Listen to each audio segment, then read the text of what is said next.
On April 1st of this year, 2023, something unbelievable would happen at a Georgia state prison. But what happened wouldn't be an April Fool's joke. It was Canteen Day at Smith State Correctional Institution, the day inmates get to purchase snacks and other items. It's also usually the day a lot of inmates are paying back the things that they have borrowed from other inmates throughout the week.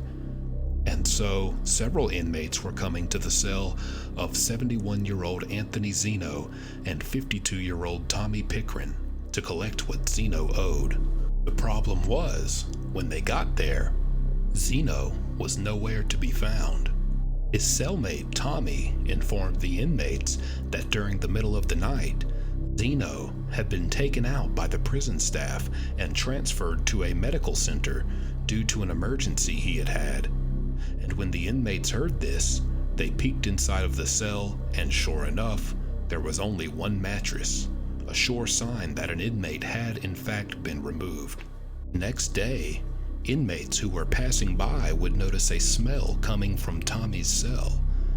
At first, they thought it was likely just bad hygiene of Tommy, as some inmates aren't the cleanest. But, as another day went by, the smell grew so much worse that the inmates asked Tommy about it.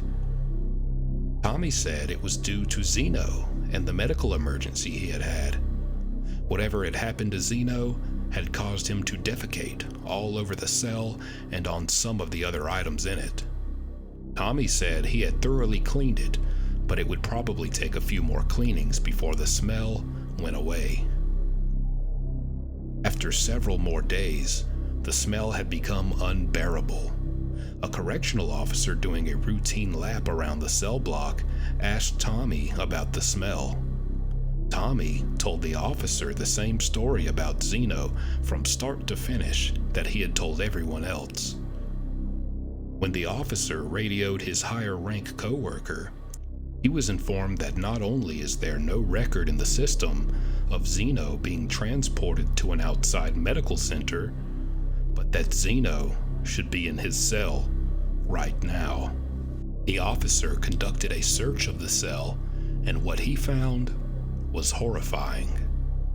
Anthony Zeno was dead, stuffed and sewn into a mattress belonging to Tommy that he had made from both inmates' mattresses, taken apart carefully and put back together to be large enough to conceal the body.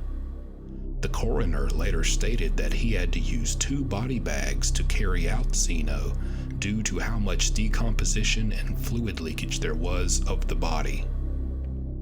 Tommy Pickren would later state that Zeno, who was serving a life sentence for the 1999 murder of his wife and teenage daughter, asked Tommy to kill him and conceal his death as long as possible.